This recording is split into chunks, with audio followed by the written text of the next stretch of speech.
Olá, vamos ver se agora o áudio vai.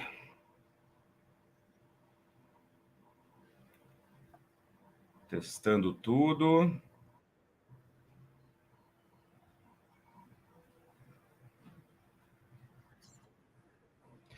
Muito bem, parece que sim, parece que estamos no ar. Muito boa tarde, meus caros e minhas caras. Sejam muito bem-vindos a mais esta live. Vai ser uma live mais curta, porque nós temos ainda uma outra daqui a pouco. Essa live do Doni Correia, uma teia de ideias. Este canal conduzido por mim, seu anfitrião, Doni Correia, mestre e doutor em Estética e História da Arte, membro da Associação Brasileira dos Críticos de Cinema, Abracine, e da Associação Brasileira dos Críticos de Arte, a ABCA. Antes de eu entrar no assunto desta live, eu gostaria muito de convidar você que está chegando neste vídeo, que se inscreva aqui embaixo, badalhe a sineta para receber as notificações, curta nosso vídeo, comente bastante se está nos vendo ao vivo. Já vai aí logo dizendo de onde você é, de onde você nos assiste. Se você está vendo este vídeo depois, aqui no YouTube, também manifeste-se. Este canal só cresce se você participar também dele, de maneira que o algoritmo vá sendo domesticado para que ele entenda que o nosso conteúdo é relevante, tá bom, pessoal? E esta live que eu estou fazendo aqui, rapidamente, né? Na verdade, é um cavalo de pau que a gente teve que dar aqui na nossa programação, justamente porque ontem nós estávamos fazendo uma live sobre o Alejandro Jodorowsky, e aí houve um problema de transmissão aqui, o som foi cortado, eu consegui resolver só depois, então nós vamos refazer esta live a partir das 19 horas. Mas eu não queria deixar passar, claro, este assunto que eu havia programado para que fosse a live de hoje. E mesmo que você não esteja assistindo ao vivo, você terá a oportunidade de assistir depois, porque é uma live que tem tudo a ver com a nossa o nosso trabalho aqui, né? Que é justamente discutir questões sobre arte, sobre estética, sobre história da arte, sobre as estéticas diversas e cinema, né? E sendo assim, obviamente que nós queremos aqui trazer um pouco de assunto sobre história do cinema e história do cinema brasileiro, né? E história do cinema brasileiro, como vocês sabem, para mim é algo bastante caro, bastante importante, porque é de fato o que eu estudo há muitos anos. E aí, quando a gente olha para o cinema brasileiro, a gente percebe que existe uma série de oscilações, a última delas justamente neste último governo, que não tinha apreço algum pela arte, não tinha apreço algum pela produção artística e pela discussão crítica dentro do escopo da arte cinematográfica. Agora nós vislumbramos uma possibilidade de ter de volta aí a possibilidade de assistir a filmes interessantes, a obras cinematográficas interessantes, séries produzidas por streaming aqui no Brasil, justamente porque nós temos agora de volta nosso Ministério da Cultura, nós temos de volta os nossos órgãos responsáveis pelo fomento, pelo incentivo. E isso me leva a questionar vocês que estão aí do outro lado sobre algo que é bastante recorrente, né?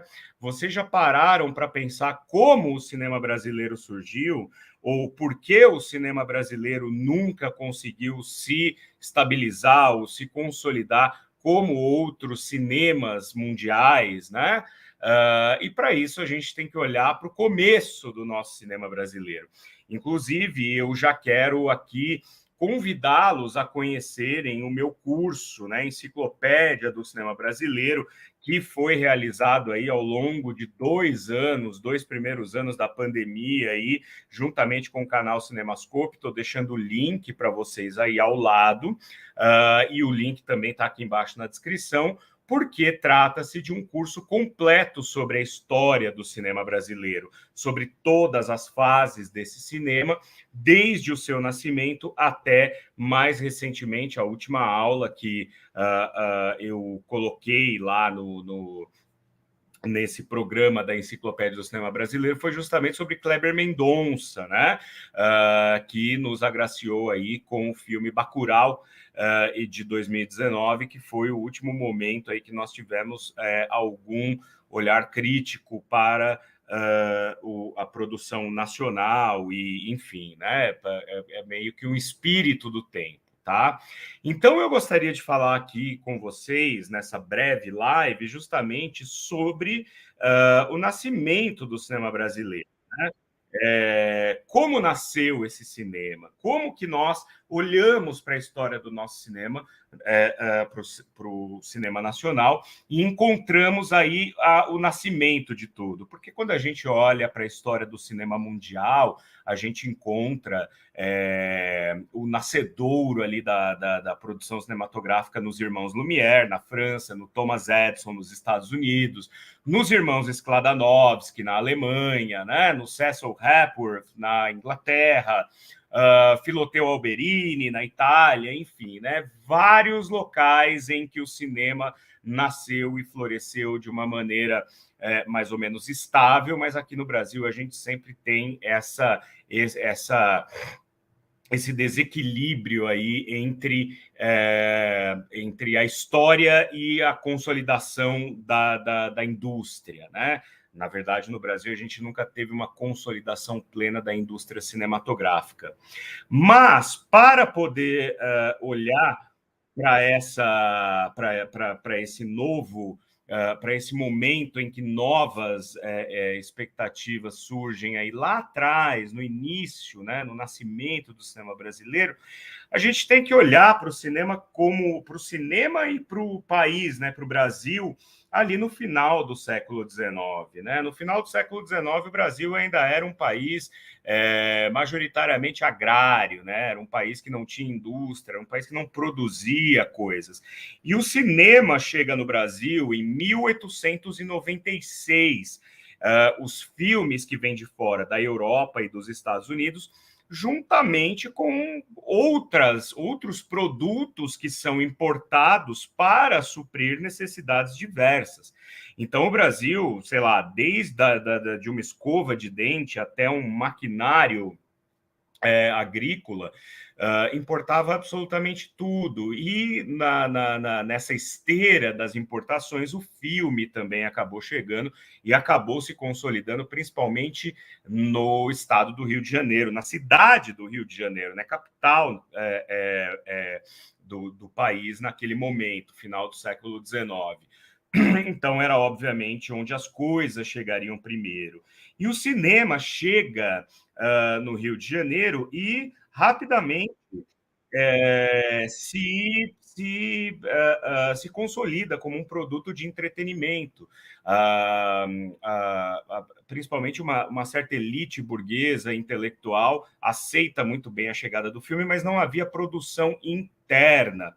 Foi somente em 1898, e aí é um dado historiográfico, né? Está nos livros de história do cinema brasileiro, que dois irmãos italianos radicados no Rio de Janeiro, os irmãos Segreto Pascoal e Alfredo Segreto, eles tinham uma empresa que comercializava material fotográfico, o Pascoal e o Alfredo Segreto viajavam constantemente à Europa, trazendo as novidades que havia de lá em termos de equipamento fotográfico. E em 1898, essa data é muito marcada, 19 de junho de 1898, o Alfonso Segreto está voltando da Europa, né, trazendo alguns equipamentos novos que ele, então, comercializaria junto com seu irmão no Rio de Janeiro. E entre esses equipamentos estava um cinematógrafo de matriz Lumière, né? Quer dizer, aquele cinematógrafo que foi usado pelos irmãos Lumière na França para produzir as primeiras imagens que foram exibidas primeiramente em dezembro de 1895 e depois ganhariam o mundo. E o Alfonso Segreto, quando o navio em que ele estava voltando para o Brasil entra na Baía da Guanabara, fica encantado com aquela visão, né, muito bonita, e resolve filmá-la, né? Então, e o navio chamava Brésil, né? Brasil em francês. Então, quando o navio está entrando ali na costa do Rio de Janeiro, o Alfonso Segreto filma uma tomada da Baía da Guanabara. Este é considerado o primeiro filme brasileiro. Ele já não existe mais e existe um debate, inclusive, se ele teria de fato acontecido, se esse filme teria existido. Porque naquela época os filmes eram mostrados, né, nos locais apropriados para isso, como se fosse uma espécie de cardápio. Eram filmes curtinhos que eram exibidos na sequência. E não havia muito naquela época uma preocupação, digamos assim, em elencar aquilo que era produto feito no Brasil e aquilo que vinha de fora. Eram vistas, né? Inclusive os filmes no início da sua realização, ali na primeira década do século XX, ainda tinham nomenclaturas que hoje em dia para a gente parece estranho. Por exemplo, os filmes naturais eram os documentários, eram aqueles feitos a partir de algo real, a partir de um olhar real, né? Um olhar para a realidade. E os filmes posados, as vistas posadas, eram os filmes de ficção, eram posados, né? Eram colocados ali na frente da câmera para serem interpretados. Então, eram filmes de ficção. O que ocorre é que nesse momento, então, quando o cinema ainda não tinha essa organicidade que tem hoje, esse filme da entrada, né, da vista da Baía da Guanabara, poderia ter sido exibido numa série de locais, mas sem a devida pompa e circunstância, do tipo, olha, um filme brasileiro e tal, né?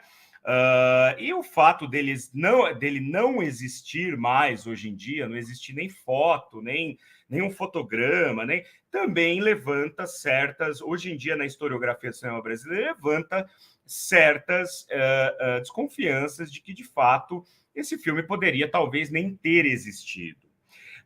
Como vocês podem ver, o nascimento do cinema brasileiro é intrinsecamente, então, uma história obscura. Fora que, um ano antes, né, como eu falei para vocês, esse filme da chegada na Baía da Guanabara teria sido feito no dia 19 de junho de 1898.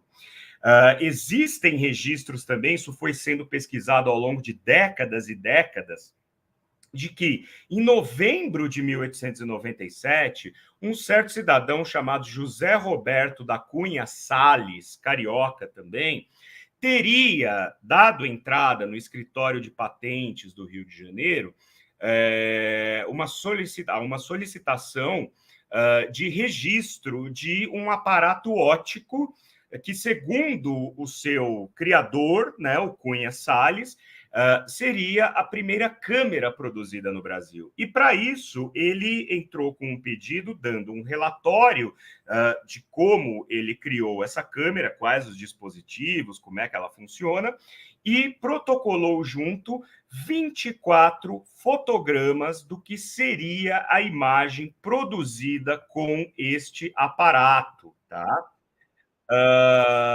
E eu vou mostrar para vocês, porque esse filme, ele só foi, na verdade, esses 24 fotogramas, eles só foram resgatados, inclusive animados, 24 fotogramas dá aí cerca de 1 segundo, né, de filme. Ele teria sido criado pelo Cunha Salles e ele foi resgatado no começo dos anos 2000 pelo professor e cineasta Carlos Adriano, que usou isso num filme. O Carlos Adriano faz uns filmes experimentais e ele usou essa animação dos 24 quadros por segundo em looping. Vou colocar para vocês aqui essa imagem para que vocês tenham uma ideia, portanto, do que teria, então, segundo o Cunha Salles e segundo alguns historiadores, a primeira filmagem no Brasil. Olha aqui, então, o que vocês estão vendo é um fotograma só, tá? Daquilo que seria o filme de Cunha Salles de 1897. Isso é a imagem de um pier, é como se fosse um atracadouro, né? E é uma imagem parada, 24 quadros, então 1 segundo, e essa imagem fixa aqui é um desses fotogramas que foram resgatados já nos anos 2000. Agora, essa imagem também não prova que, de fato, esse é o nascimento do cinema brasileiro, porque essa imagem poderia ter sido tomada em qualquer lugar, poderia ter sido feita em qualquer atracadouro, em qualquer pier do mundo, né? E também não se tem registros da exibição deste filme ou desta imagem na época, o próprio Cunha Salles depois seria lembrado por ser médico, advogado, engenheiro, animador de circo, prestidigitador, ou seja, mágico, ou seja, ele era um homem que também não tinha, digamos assim, uma credibilidade formada, né? Quer dizer, ele era um pouco de tudo, e quando a gente é um pouco de tudo, a gente acaba sendo nada, né? Então não tem, assim, uma prova cabal de que o Cunha Salles, de fato, inventou este aparato. Então vejam vocês aí, ó. Primeiro filme brasileiro, não se sabe direito se foi a chegada na Baía da Guanabara, se foi esse pier filmado por Cunha Salles. Isso já diz muito sobre a evolução do nosso próprio cinema, né? Inclusive, nesse livro aqui, ó, na Historiografia Clássica do Cinema Brasileiro, do Jean-Claude Bernardet, professor e crítico e cineasta Jean-Claude Bernardet, lá da USP, ele vai dizer que o fato da gente se apegar na historiografia do cinema brasileiro a uma filmagem e não a uma exibição diz muito sobre o que se transformou o cinema brasileiro a seguir, né?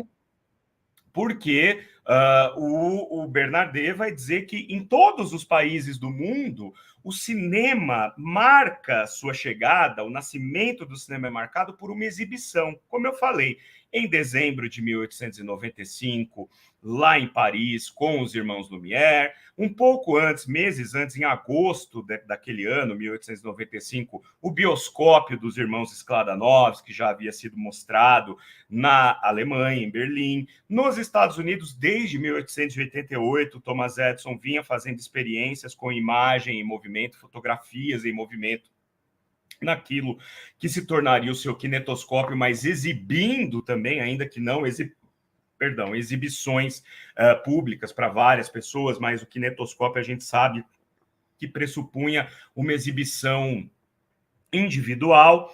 E o Bernardet vai dizer aqui, ó, nesse livro, na página 26 desse livro aqui, Historiografia Clássica do Cinema Brasileiro, ele diz o seguinte, ó, a escolha de uma filmagem como marco inaugural do cinema brasileiro, ao invés de uma projeção pública, não é ocasional.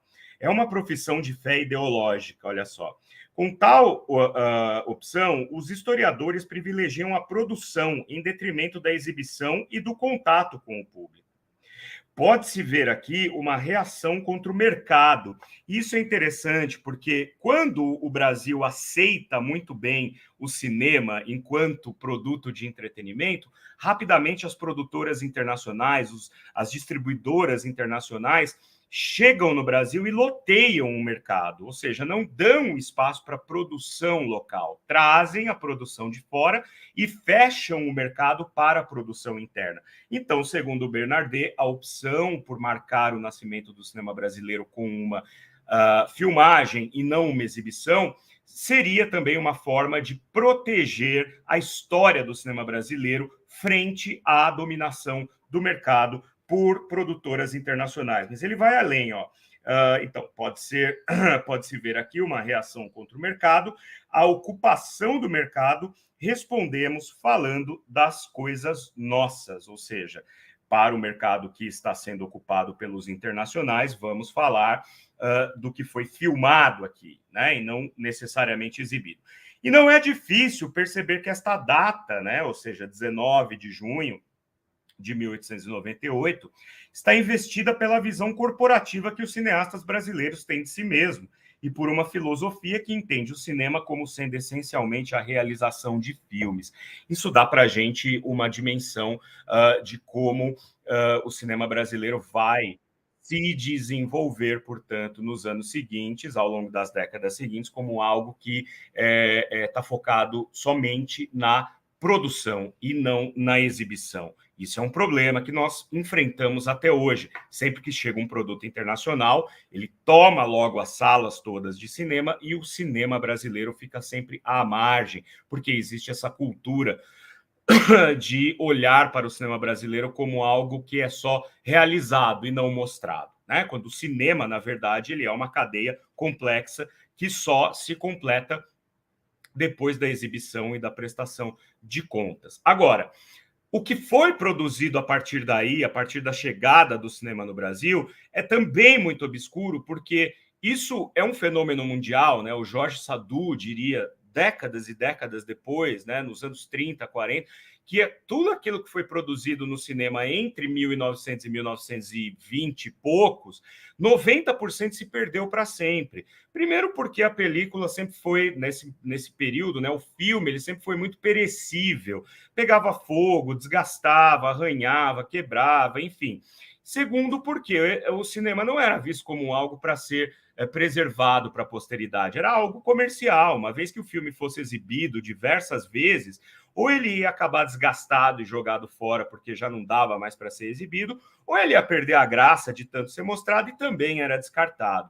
Só mais tarde é que o cinema, de fato, se consolidou como algo a ser, de fato, preservado. E nisso muita coisa foi perdida. O próprio Georges Méliès deve ter feito aí por volta de 1000 filmes, devem ter sobrado o quê? Uns 100 hoje em dia, né? Quer dizer, então, muito do que foi feito nos anos iniciais do cinema não se tem registro. E no Brasil a mesma coisa, né?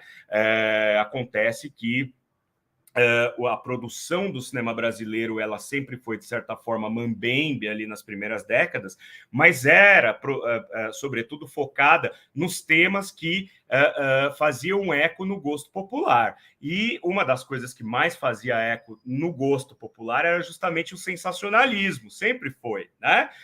De uma forma geral. Então, tudo aquilo que era noticiado em termos de crimes, de absurdos, né, que a mídia trazia, a mídia impressa trazia para o público, acabava indo parar no cinema também. É por isso que nós temos, nos primeiros anos do cinema brasileiro, filmes como O Crime da Mala, O Crime de Cravinhos, eram sempre crônicas policiais levadas ao cinema, justamente para poder aproveitar esse gosto que a cultura local tinha por temas sensacionalistas. Esses filmes não existem mais. Já na primeira década do século XX, nós temos também o advento dos filmes cantantes, que eram filmes realizados de maneira muda, né? Quer dizer, sem som, mas por trás da tela, por trás do pano onde o filme era exibido, ficavam atores e atrizes cantando e verbalizando, vocalizando eventuais diálogos que o filme haveria de ter. Então, em 1910, por exemplo, um dos mais famosos desses filmes cantantes é um filme chamado Paz e Amor, né, que também não existe, tá? Esses filmes todos que eu estou falando já não existem mais, infelizmente, mas são os primeiros filmes brasileiros feitos aqui com equipes brasileiras, no mais das vezes com gente imigrante, também nós tínhamos muitos imigrantes trabalhando na consolidação do cinema brasileiro, mas eles já não existem mais, infelizmente, né? Agora, eu tenho aqui, quero mostrar para vocês, aquele que é talvez o registro mais antigo do cinema brasileiro ainda existente. E são filmes de 1909. E são filmes naturais, como eu falei no começo, né? Os filmes naturais eram os documentários.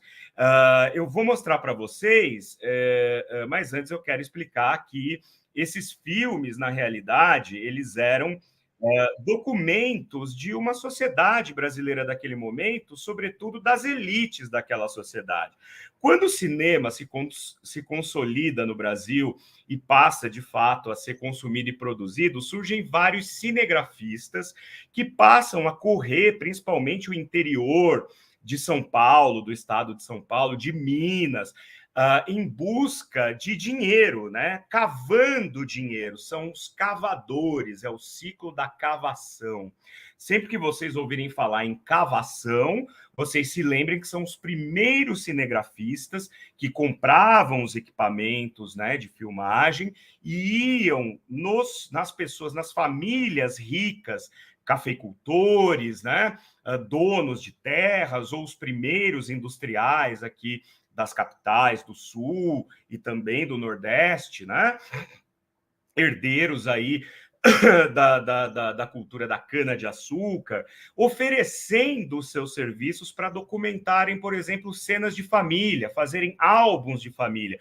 Os fotógrafos, né, até, sei lá, 50, 60 anos atrás, faziam isso, eles fotografavam as famílias, né, em ocasiões especiais. Hoje nós contratamos serviço de fotografia e filmagem para batizado, para aniversário de 15 anos, para casamento, né? Então isso já existia lá atrás. E os cavadores são justamente estes profissionais que iam batendo de porta em porta nas famílias ricas, oferecendo o seu trabalho. Eles filmavam, então, essa família, filmavam o cotidiano, filmavam o casamento de uma filha de um grande dono de terras e assim por diante, e depois entregavam esses filmes, né? Recebiam o seu dinheiro, entregavam esses filmes. Alguns deles, com esse dinheiro, passaram a investir em filmes de ficção, como, por exemplo, José Medina, aqui em São Paulo, né? Que começou, de fato, trabalhando com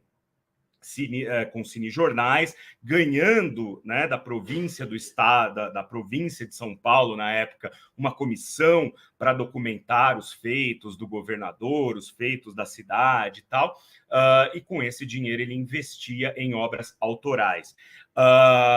Eu vou mostrar para vocês aqui, então, um registro que é muito raro, gente, muito raro mesmo. Eu tirei de um documentário que eu busquei, na verdade, num documentário mais antigo, tá? E o que eu vou mostrar para vocês são cenas do coronel Antônio Franco e sua família, obviamente, e também da família Bueno Brandão Junqueira. Estas imagens são feitas em Minas Gerais no ano de 1909. Não tem som, tá? Porque senão cai aqui, o YouTube derruba e, obviamente, né, essas imagens elas são mudas, né? Não havia som na época, então a gente vai ter que ver aqui sem som, mas eu vou narrando algumas coisas para vocês que eu acho importante a gente pontuar. Só um minutinho que eu vou buscar aqui arquivo de áudio, arquivo de vídeo, desculpa, só um segundo. Vamos ver aqui. Muito bem.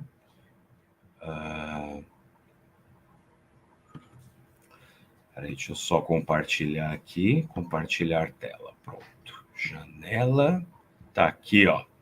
Então, o que a gente vai ver aqui, gente, é justamente algumas tomadas feitas nesse momento, em 1909, tá? E que mostra aqui para a gente, deixa eu colocar em tela cheia, alguns registros do coronel Antônio Franco e família, e a família Bueno Brandão Junqueira, justamente no nascimento de um dos herdeiros e no casamento de uma das filhas da família Junqueira, né? Então, olhem aí, essas imagens são absolutamente raríssimas, vocês estão tendo a oportunidade de ver aí, é muito raro encontrá-las. tirei de um documentário muito antigo sobre o cinema brasileiro. E temos aí, então, veja como o registro é feito como um álbum de família mesmo, né? Esse cidadão aí até fazendo algumas comicidades aí em frente à tela, aí já está a família Junqueira, né? Então, os cavadores, eles colocavam suas câmeras e diziam, olha, agora vem todo mundo para frente, vem caminhando, olha para a câmera, dá um tchauzinho. Que aí nós temos pouco mais de 1 minuto, quase 2 minutos aí dessas imagens que sobraram. O mais interessante de tudo é a gente pensar naquilo que Maurice Merleau-Ponty falava sobre o cinema, né? Que quando nós assistimos a filmes, o que nós vemos são fantasmas, né? E é interessantíssimo porque a gente olha principalmente para as crianças desses filmes e pensa que hoje em dia elas já nem estão vivas mais, né? Porque isso tem mais de 100 anos. Essas imagens têm mais de 100 anos. Então, são cristalizações, né, de uma memória que se perdeu quase que completamente, exatamente por conta da má preservação. E vocês podem me perguntar, Doni, mas por que esses filmes sobreviveram, então? Porque, como eu falei para vocês, como eram álbuns de família, como esses filmes eram considerados álbuns de família, eles eram feitos entregues ao patriarca, né? A família que contratou o serviço do cavador, do cinegrafista. Então, essa família vai guardando isso ao longo de anos e anos e anos, e quando chega lá para os anos 50, 60, né? Aí terminou a exibição. Quando chega lá para os anos 50, 60, alguém encontra aquilo e fala, vou doar para alguma instituição que vai cuidar disso daqui, porque o filme ele vai se deteriorando, ele vai começando a cheirar vinagre, ele é inflamável, então é perigoso, então é sempre recomendável que seja entregue a uma instituição que cuide disso, como a Cinemateca Brasileira faz. Então, esses filmes só chegaram até nós até hoje pelo cuidado que essas famílias tiveram em preservar aquilo que era considerado um álbum, né, do passado dessa família. Então, são esses os primeiros filmes assim realizados no Brasil de uma forma bastante amadora, com o sentido de, na verdade, servir como um presente para a família, né, ou um registro de determinadas famílias ali de maior posse, sem a pretensão de que fossem trabalhos necessariamente artísticos. Agora, se vocês quiserem dar uma olhada na internet depois, vocês podem procurar um filme chamado Os Óculos do Vovô, que é de 1914. É talvez o filme de ficção mais antigo que sobreviveu aí ao longo da história de tantos filmes que a gente já perdeu. É um filme feito em Pelotas, e aí é muito interessante a gente pensar num filme feito em Pelotas que sobreviveu a esse tempo, porque normalmente quando a gente pensa em termos de cinema, a gente vai pensar nos filmes feitos aí nas grandes capitais, principalmente o Rio de Janeiro, porque em 1914 nem São Paulo ainda tinha essa relevância que tem hoje, né? E que teria na década seguinte, a partir da década de 20.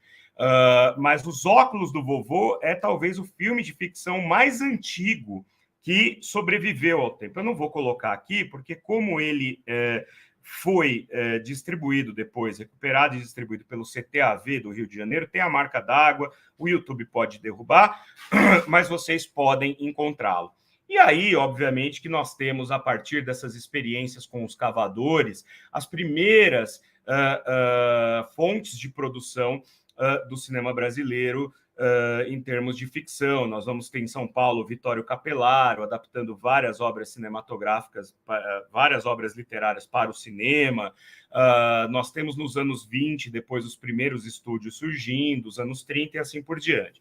Mas, se vocês querem ter essa história completa, eu já vou recomendando que vocês deem uma olhada nesse link que eu coloquei aqui no chat e que está aqui embaixo, já no comentário, logo abaixo da descrição, já tem aí o link para a Enciclopédia do Cinema Brasileiro, tá? Que é um curso de mais de 10 horas de duração, em que eu conto toda a história do cinema brasileiro, desde esse momento das cavações, desde esse momento dos primeiros realizadores, até os dias recentes, até o cinema de Kleber Mendonça, até os cineastas contemporâneos. Tá certo, gente? Então, eu espero que vocês tenham gostado dessa breve, né, explicação sobre os primeiros filmes brasileiros, como nasceu o cinema brasileiro, e espero vocês às 19 horas ainda hoje para a nossa live sobre Alejandro Jodorowsky, que ontem o YouTube não quis que fizéssemos, mas hoje faremos com certeza, tá certo? Muito obrigado pela sua atenção, pela sua audiência. Inscreva-se aqui embaixo, badalhe a sineta, deixe comentários e até daqui a pouco. Beijos!